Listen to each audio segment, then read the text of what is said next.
오늘은 우리 지난 시간에 이어서 애굽과 블레셋 다음으로 모압의 심판에 대한 이야기가 오늘 이어지고 있습니다. 오늘 말씀을 보시면 이 모압이라는 나라가 어떠한 나라인가 우리가 좀 다시 한번 좀 살펴볼 필요가 있을 것 같습니다. 이 모압이 지금 지정학적인 위치를 잘 보면요, 모압은 위아래로, 그러니까 북쪽과 남쪽으로는 강이 있었어요. 그리고 또 왼쪽 이 서쪽에는 사해 바다가 있었고요, 이 오른쪽에는 광야가 있었습니다. 그러다 보니까 이것이 천혜의 요새가 되어버렸습니다. 외부의 침입을 막아주는 아주 천혜의 성벽이 되었던 것이지요. 거기에다가 이 모압은 매우 풍요로운 나라였어요. 그래서 이 모압이 그들의 삶 속에서 의지하는 두 가지를 우리가 보게 되는데, 그것이 뭐냐? 첫 번째로는 자기들의 손으로 세운 것들을 믿는 것을 보게 됩니다. 결국엔 그들이 아주 그러한 안정적인 그러한 환경 속에서 그들이 스스로 많은 것들을 세우고 발전시켰던 모습들을 보게 되는 것이죠. 그러면서 아주 강력한 군대를 만들고 또 자기들이 그 강력한 군대를 통해서 또한 많은 영향력을 끼치던 나라였다. 그리고 더 나아가서는 그들에게는 아주 풍요로움이 있었던 것 같아요. 잘 아시는 것처럼 지금 북쪽과 남쪽에도 물이 있고요, 왼쪽에 사해바다, 소금물이긴 하지만 아주 영양분이 풍부한 바다인 거죠. 그처럼 주변에 매우 물이 많았어요. 그러다 보니까 아주 풍요롭고 어떤 농사나 이런 부분에 있어서 매우 유리한 강점을 가지고 있었던 것으로 보여집니다. 그러므로 그들은 포도주를 이렇게 많이 얻을 수 있었고 또 그 삶이 윤택하고 풍요로웠던 것을 우리는 볼 수가 있는 것이지요. 그런데 오늘 모압이 이처럼 평안하고 안전하고 또 매우 유리한 조건에 쌓여있던 모압이 하나님의 심판을 당하는 거예요. 그러자 그들이 어떻게 되느냐? 지금까지 경험해보지 못했던 수치를 경험하게 됩니다. 여러분, 우리가 살아가면서 여러분 가장 수치스러웠을 때가 언제예요? 여러분, 단순히 그냥 돈이 없을 때 혹은 자존심 상할 때 우리가 수치를 경험할 수도 있겠지만, 내가 지금까지 살아오면서 매우 당연하고 또 우리가 고민해보지 않았고 생각해보지 않았던 일들을 당했을 때에 우리는 철저히 거기에서 무력감과 동시에 수치감을 느끼게 되는 것이죠. 누구나 수치당하는 것을 원하지 않습니다. 존중받고 또한 나의 그러한 자존감이, 우리의 그러한 자부심이 무너지지 않기를 원하는 것이죠. 그런데 오늘 모압은 한 번도 경험해보지 못했고 생각해보지 못했던 그러한 수치를 경험하게 됩니다. 아무도 그 수치를 씻어줄 수가 없습니다. 누군가의 도움도 바랄 수도 없는 것이지요. 그러니까 그들은 눈물지어 울 수밖에 없습니다. 부르짖게 됩니다. 너무나 원통하고 너무나 부끄럽고 너무나 한이 되니까 너무나 절망스러워서 그들은 울 수밖에 없는 거예요. 여러분, 우리가 이렇게 수치를 당하면 억울해요. 울 수밖에 없어요. 아무도 내 소리에 귀 기울여 주지 않고 내가 가진 건 모든 것 다 사라지고 내가 믿고 의지했던 그 모든 것들, 내 손으로 만든 그 중요한 일들, 그 과거의 영광, 그 풍요로움들마저도 아무것도 나에게 힘이 되지 못하는 그 순간 정말 막막하고 수치스러운 것이지요. 여러분 또한 정말 여러분의 삶 속에서 이런 수치를 당하지 않기를 간절히 소망합니다. 그렇다면 우리가 어떻게 해야 이 수치에서 벗어날 수 있을 것인가? 우리가 좀 깊이 있게 생각을 해볼 필요가 있어요. 특별히 오늘 이 모압이 수치를 당했던 이유는 무엇이었는가? 다시 한번 보자면 그들이 바로 하나님을 인정하지 않았어요. 오늘 말씀에서 보시면 그들이 믿고 의지하는 것들은 바로 그들을 자신이었습니다.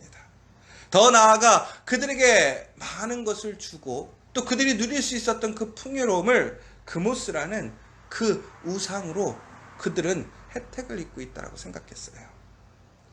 하나님을 인정하지 않아요. 하나님의 그러한 주권을 인정하지 않아요. 자기의 힘, 자기가 받은 그러한 것들을 믿고 의지하는 모습들, 동일한 모습들인 것이지요. 그러나 하나님께서는 바로 그들에게 누가 하나님이신지를 보여주시는 거예요. 그리고 그들의 모든 헛되고 잘못된 것들을 빼앗아 파멸시키시고 전국에는 그들에게 수치를 주시는 거예요.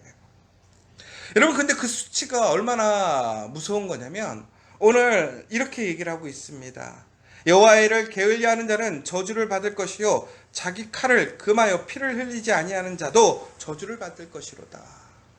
하나님께서는 바벨론이라는 그 나라를 통해서 지금 유다와 또 이제 애굽 그리고 블레셋, 이제는 모압이라는 나라를 치시고 계셔요. 그런데 하나님의 그 징계와 심판이 얼마나 무섭냐면 바벨론 사람들에게 이렇게 명령하셨다라는 거예요. 너희들이 맡은 일을 게을리하지 말라라는 거예요. 결국은 무슨 얘기예요? 하나님의 심판의 도구로서 그 나라들을 멸망시키라는 것이죠. 그런데 그 일에 최선을 다해서 하라는 거예요. 그렇지 않으면 저주를 받을 것이다. 더 나아가서 그들의 칼에 피를 마르지 않게 하라는 거예요. 결국에는 바벨론이 하나님의 도구로 그 모압을 침략했을 때에는 그 나라는 완전히 황폐해지는 거예요. 아무도 살아남지 못하는 거예요. 전국에는 그들이 어디로 도망가게 되냐면요, 결국에는 도망갈 곳이 광야밖에 없는 거예요. 그런데 광야로 도망가서 그들이 살 수 있습니까? 순간적으로 피할 수 있으나 그들은 전국에는 죽을 수밖에 없는 거예요. 소망이 없는 거예요. 미래가 없는 거예요. 결국은 이처럼 모압은 이제 도망가지만 피할 길도 없고 아무런 능력도 되지 않고 믿고 의지했던 그들의 모든 군대와 도시는 황폐해지고 패배해버리고 맙니다. 사랑하는 여러분, 힘과 권세를 통해서, 물질을 통해서 수치를 모르고 살아가던 그 모압이 오늘 하나님의 손을 통해서 수치를 당하게 돼요. 여러분, 정말 하나님을 떠나서 하나님의 징계의 손길이 임하면 그 삶이 수치스러운 삶이 되는 거예요. 여러분, 수치스러운 삶이 되지 않기를 원합니다. 그러려면 어떻게 해야 됩니까? 하나님을 인정해야 돼요. 하나님을 떠나지 않아야 돼요. 그 수치스러움 속에서 울고 후회하는 인생이 아니라 그 수치를 당하기 전에 먼저 안전하게 강건하게 우리의 삶을 지켜가는 것, 바로 하나님의 말씀 안에서 하나님을 인정하고 하나님께 순종하는 삶이 진정으로 복 있는 삶이라는 것이지요. 오늘 우리의 말씀을 보면서 우리는 참 안타까운 현장, 그 모습들을 보면서 특별히 그 자녀들의 울부짖는 모습을 보게 돼요. 여러분, 우리의 자녀들이 수치를 당하기를 원하십니까? 우리의 미래의 세대들이 수치를 당하기를 원하십니까? 어떻게 해야 될까요? 그들이 수치를 당하지 않기를 단순히 막연하게 기도하면 될까요? 아니에요. 결국은 우리 자녀들, 우리 미래 세대들, 그 사람들이 수치를 당하지 않으려면 바로 지금 부모의 세대, 우리 세대가 수치를 당하지 않는 세대가 돼야 돼요. 여러분, 정말 여러분의 삶은 수치를 당할 수 있는 삶입니까? 아닙니까?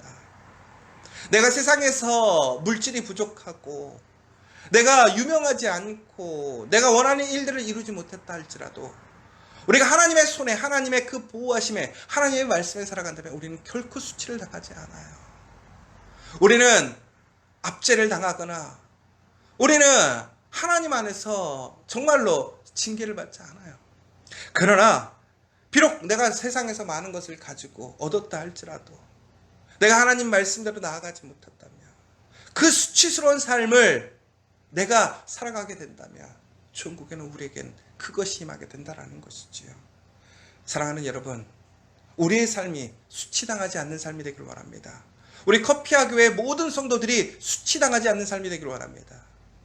우리 커피아 교회의 모든 공동체, 우리 교회가 수치당하지 않는 교회가 되기를 원합니다. 그러기 위해서 우리는 어떻게 됩니까? 오직 하나님을 소망하고 하나님을 의지하는 자가 되어야 됩니다. 내가 믿고 의지하는 것 하나님인지, 아니면 내 손, 내가 세운 것, 내가 이룬 것, 아니면 정말로 그 세상의 물질인지, 여러분 철저하게 오늘 누구를 의지하고 믿어야 되는지 고백하고 나아가는 저 여러분 되기를 원합니다. 그래서 존국에는 이처럼 수치를 당하지 않고 하나님의 은혜 안에서, 하나님의 보호하심 통해서, 하나님의 말씀 안에서 승리하는, 하나님의 영광을 나타내는, 그래서 하나님의 기쁨 찬양이 되는 복된 삶, 은혜의 삶 되시기를 간절히 소망합니다.